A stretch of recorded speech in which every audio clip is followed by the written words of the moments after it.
So far in this course, we've focused on velocity vectors. We've looked at velocity vectors relative to an inertial reference frame. We've begun to look at time differentiation and these velocity vectors relative to other frames, such as a rotating frame that's affixed to a body. And this is interesting and useful, and I hope that you've developed intuition based on what you know and you can observe about speed and velocity. Because remember, speed is part of the state of the system. You've got position, you've got speed, those are things that we can observe easily.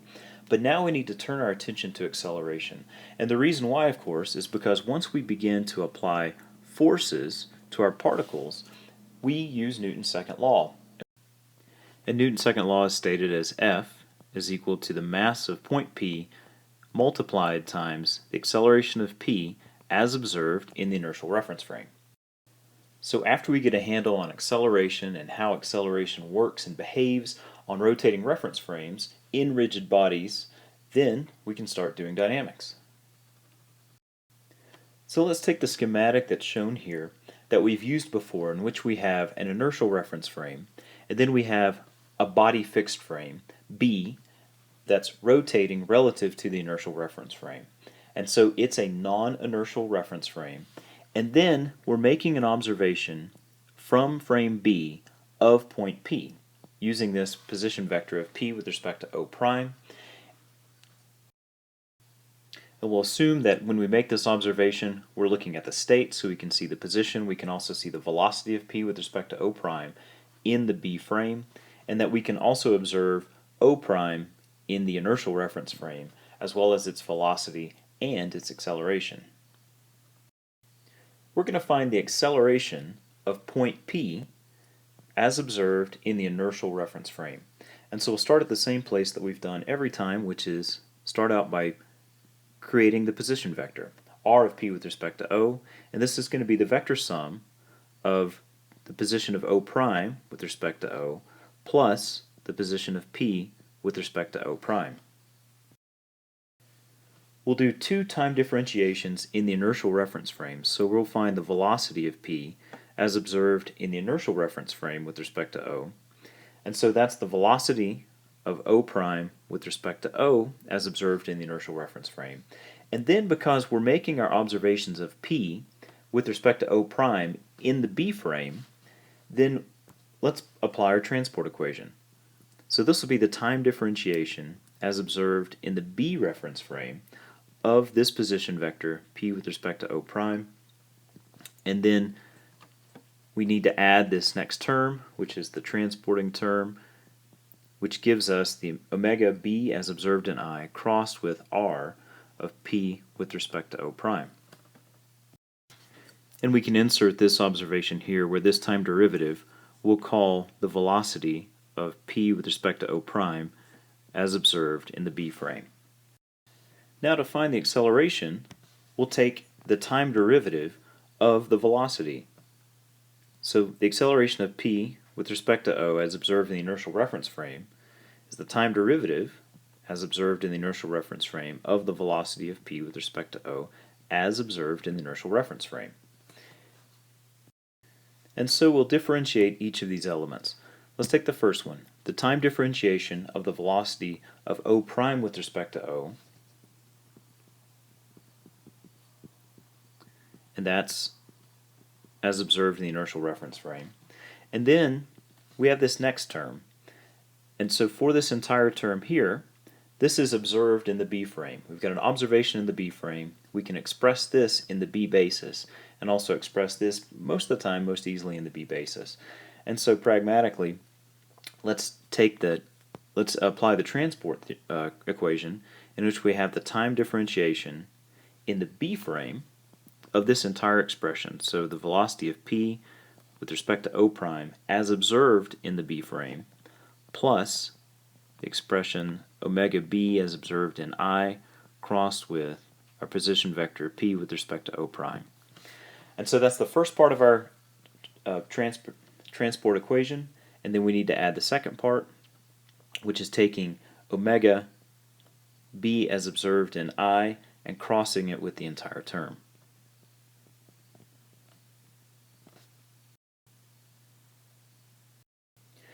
So now we have two expressions that still look kind of nasty. We've got this time derivative of this bigger term, and then we've got a cross product with that same bigger term. And both of these terms came from the application of the transport equation. So let's work term by term and make this more manageable. The acceleration of p with respect to o as observed in the inertial reference frame. If we take a look at this first term, which is the time differentiation of the velocity of o prime with respect to o as observed in the inertial reference frame, is the acceleration of o prime with respect to o as observed in the inertial reference frame.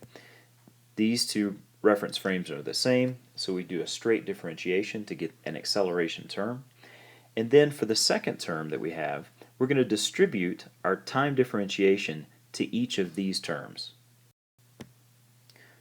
So for the first part, the time differentiation as observed in the B frame of the velocity of p with respect to o prime in the B frame is the acceleration of p with respect to o prime as observed in the B frame.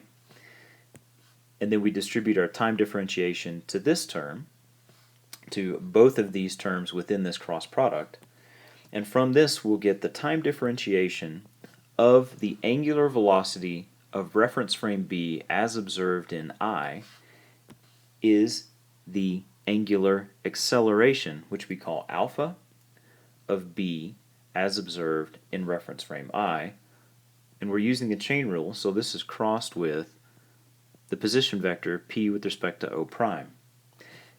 Then distribute the time differentiation to the second term in this cross product, and so we pull down our angular velocity of b as observed in reference frame I, and we're going to cross that with the time differentiation of the position vector p with respect to o prime, and it's the time differentiation in the B frame.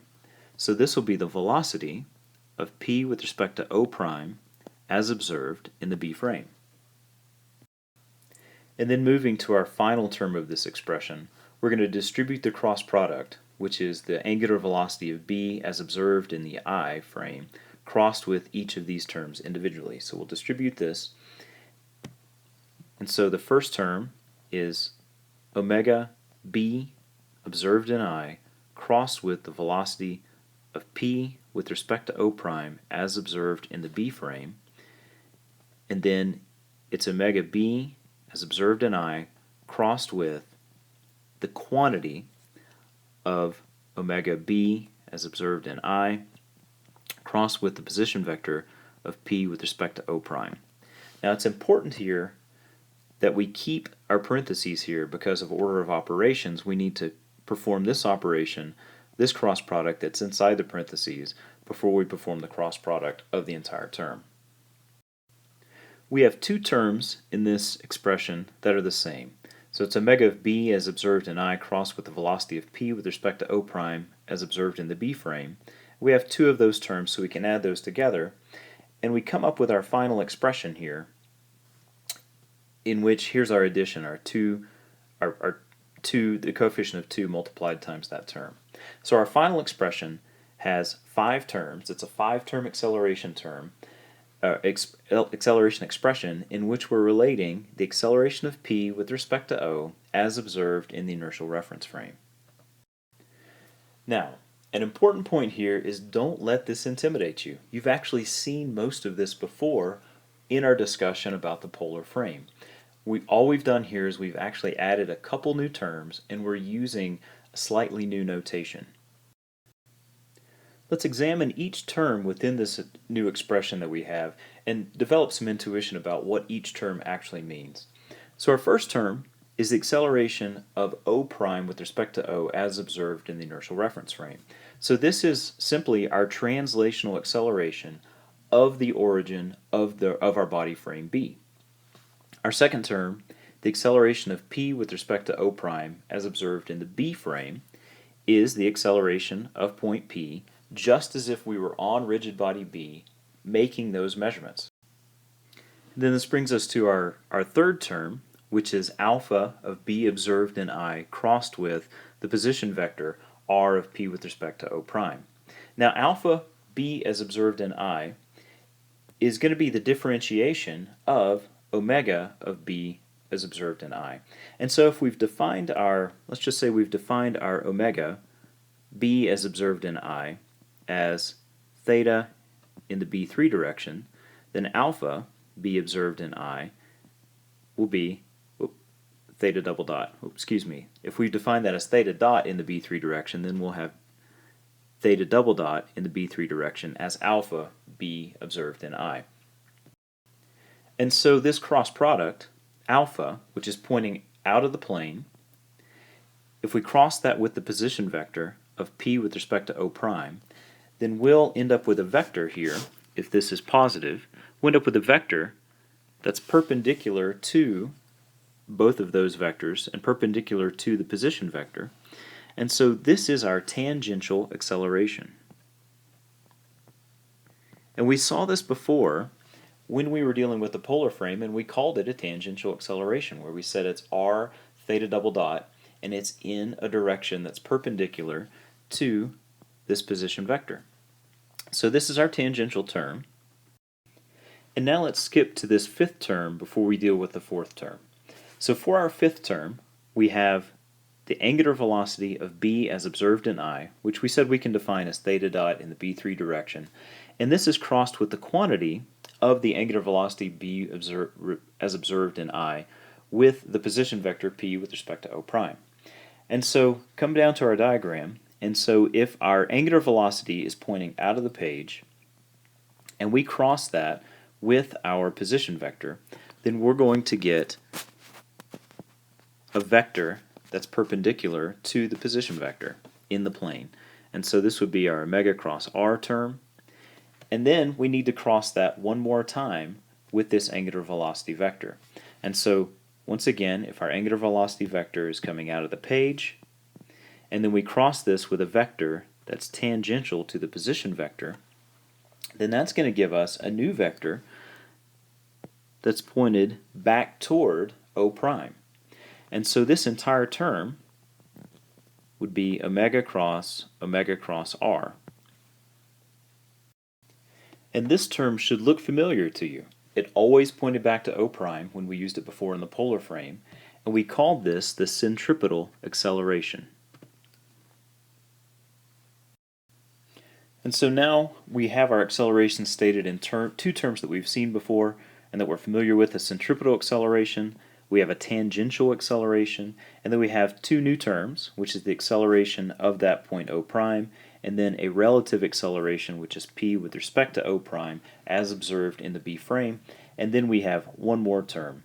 And this should also look familiar. We call this the Coriolis acceleration. And recall that it's this Coriolis acceleration that when we put this in the context of dynamics, F equals ma, that's where all the really interesting and bizarre things happen. You know, we discussed walking on a merry-go-round and how that's difficult to maintain your balance, and we'll discuss more about projectile motion across a rotating globe and things like that.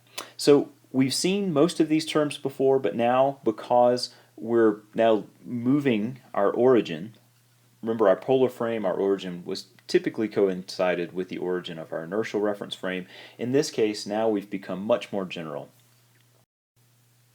O prime can now move, and in addition, this is a general expression that works for all rigid bodies moving in three-dimensional motion as well. We didn't put any restrictions at all on this information because in the last screencast we talked about restrictions in position and in theta, but there are no restrictions at all in vector addition or vector cross products using our angular velocity or angular accelerations.